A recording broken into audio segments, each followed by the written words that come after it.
We've talked about it. That makes it more exciting for me. We've talked about it. And talking about it is rehearsal, isn't it? All right, so I'm KP, this is Conor, and we are, I don't know, happy to be here. Yeah. We're happy you're here too. That's the name of our act, we're happy to be here.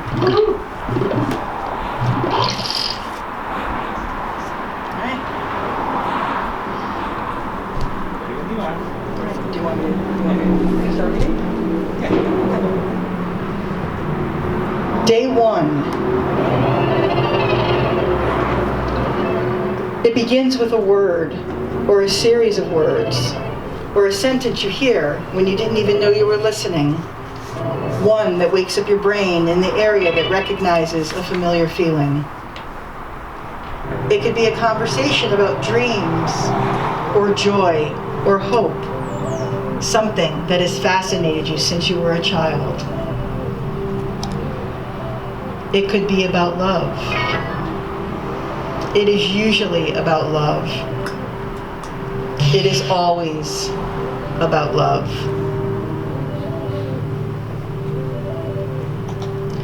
Wake up, little girl. Your dreams of death are not a sign. The sound you hear lies between the memories of moments only imagined. Teddy bear fur on the tip of your tongue tastes like fear.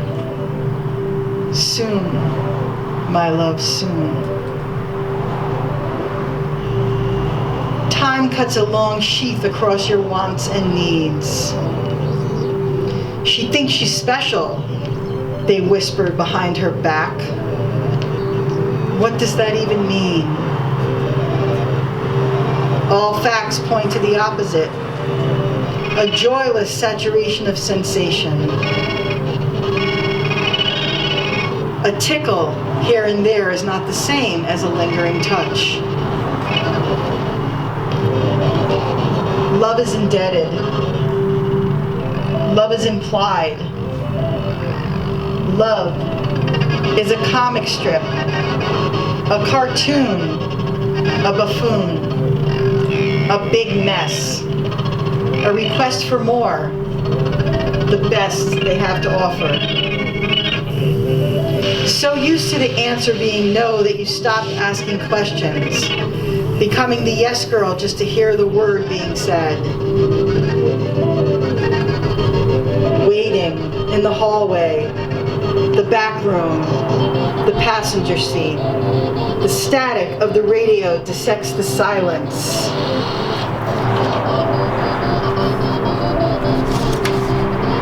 I don't know what to do with my hands, she whispers. Outside. The window, the birds are ignorant to her plight, smart enough to sing whenever they please. She wants to change the station, but cannot. She also wants to please. That word, that feigns admonishment. That word that offers more than it receives. He teaches her to say it repeatedly. The static is deafening. The birds sound like they are laughing. Please, she says out loud. Stop, she says in her head. He finds her, hands over her ears. Bugs hitting the window. They do not die while throwing their bodies against the glass. She starts to cry. He tells her to stop. He does not say please. She swallows the last sob whole, and it ruins her dinner for the next 2 years.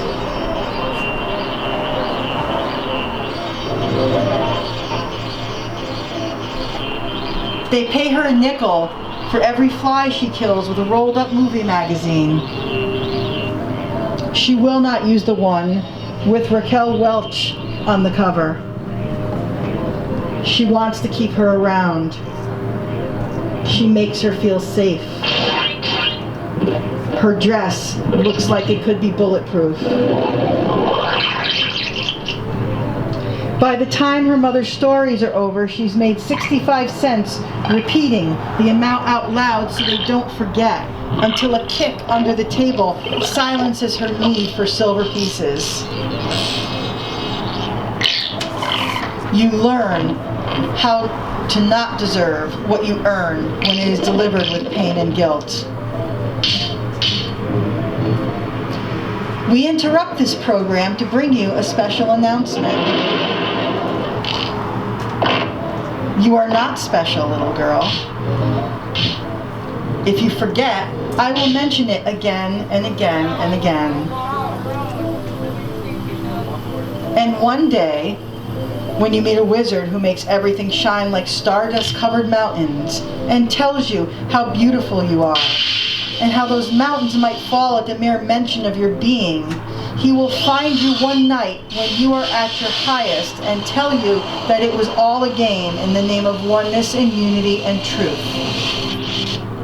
He will steal all your silver pieces in one large swoop. You will collect pennies instead. You like the way they make your hands smell, almost like rain, the kind that hits suddenly and makes everyone run for cover, except you.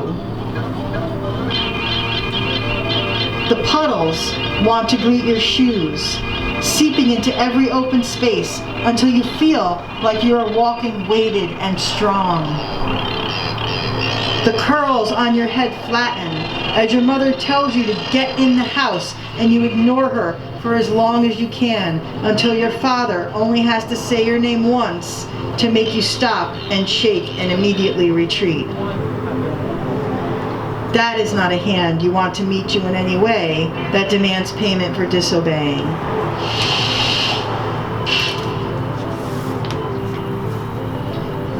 Mother Earth and other jagged rocks are expected to persist beyond the damage inflicted upon them without the least bit of comfort. It is easy to cut yourself open with something you have broken. Everything is science, physics to be exact. The transfer of energy, inertia. E equals MC squared also looks great on a t-shirt. Pain, unworn on a sleeve or lapel or skirt, kept concealed until it meets just the right person who will take it out for dinner or a glass of wine or two. It is much better to make friends than to take apart another and use the pieces to fill your empty spaces.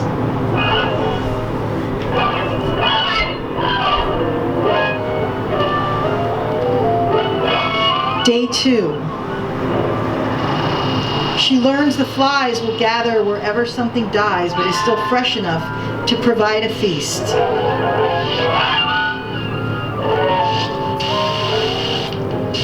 The screen door is full of tears and holes. Her mother screams anytime she lets it linger open for any longer than it takes to walk in or out. Don't let your father catch you doing that, she says. He is asleep on the back of the truck. Good luck to anyone who wakes him up.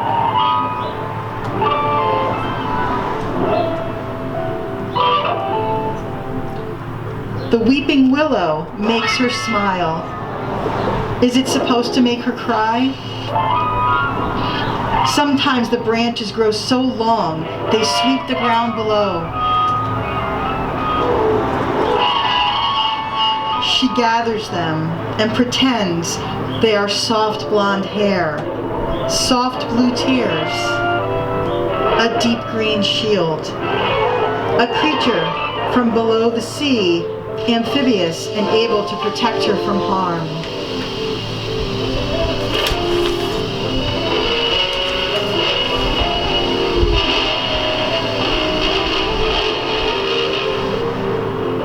All the sentences she tries to form become songs. The one about the long-haired hero with the golden sword who pretends to fight a battle he will never win. Winning is not a concern of his. The lyrics end with a standoff between the darkness and the light, who end up becoming the dearest of friends. She falls in love with love over and over again. Fruit trees fall to the ground during every storm, breaking at the roots. Crows lining the limbs of the tallest ones. Angels would hover in the air above if they existed in her world. Instead, the chalk outline of gods linger until the next heavy rain. 2 days pass, or is it 20 years? And then she meets her poet.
immersed in verse after verse of you. Your poems make me want to dig my toes in the sand, feeling the roughness grinding my skin until the tide rushes in and washes each grain away. And I remain wet and salty and wanting for more of you. I reach for a towel, but you reach for me instead. Your lips soft and warming, whispering words like tomato and cage and diamond. And I can't remember where I am, except in your mouth.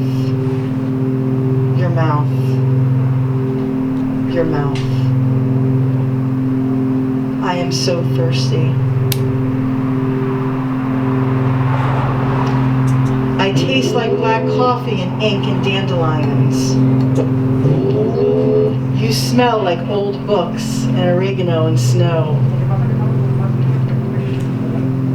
Your hand grips my throat like a pen and you write words across it like mountainous and envelope and nocturnal. The sun bursts through and I shield my eyes from its rays.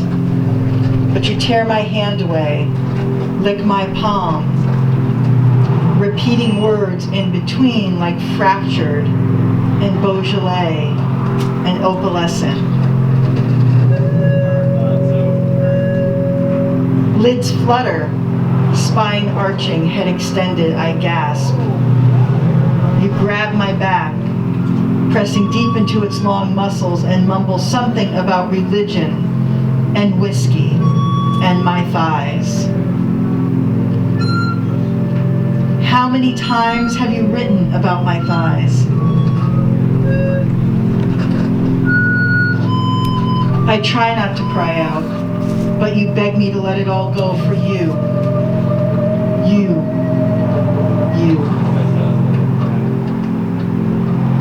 I am a spider web. I am fragile. I am a giant. I am a disease. I reach for the towel again. I want to be clean. Is it Sunday or Tuesday? Your teeth graze my flesh and scream words like caustic and maelstrom and porcelain. The blood dripping down my leg has the faintest scent of lilacs. I sense the start of seedlings rising from the cuts left behind, grasping for the last rays of light behind you. Hovering over me, you speak of gardens and eggshells and revolution. I'm so thirsty.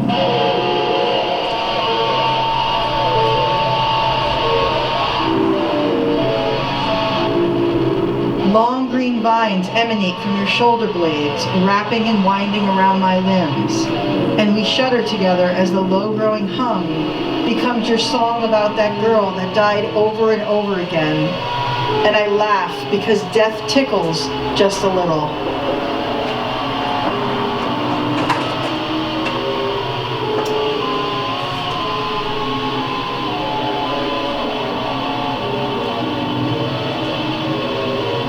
Who are you now? Who did you used to be before the world told you to try harder? What do you keep in that box in the back of your closet? Old notebooks? Yes, those black and white ones. They had a specific name I can't remember right now because the lilacs are blooming heavy with petal and fragrance.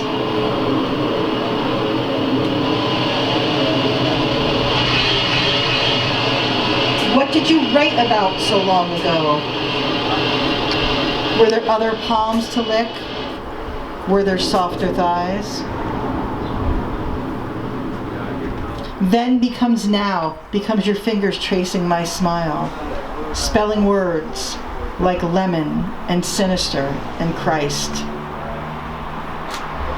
I utter your name over and over again. taking longer and longer each time to enunciate each sound that creates it. The vines crawl and climb up to the sky, to the moon, to make amends for spending too much time out of sight.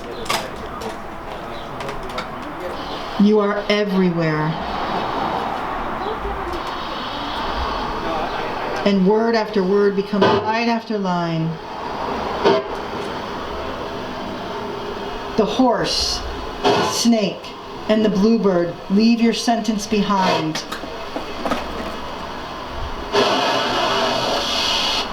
The lilac petals shrivel up and blow away. You hum a tune about a girl with dark eyes and a boy with long hair. You have no money. I had no choice. But I was so thirsty. You are a pageant. I was provoked.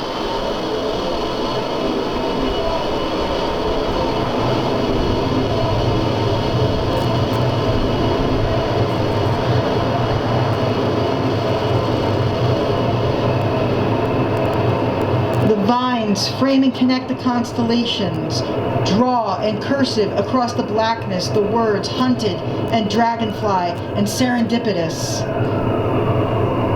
Clouds lace and weave their way into a new order. I struggle to catch my breath.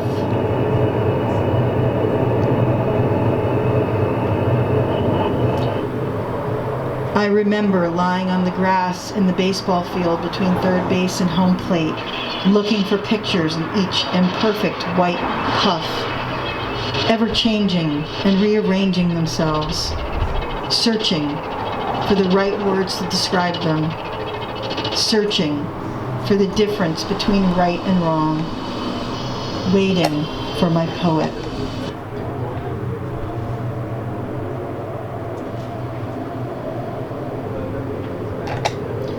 Then becomes now again, and you are searching with your tongue, finding me between the words satin and vexing and honeysuckle. The vines constrict the clouds, now swollen, and the rain is released upon us. I part my lips to catch the thick, cool drops. I am no longer thirsty.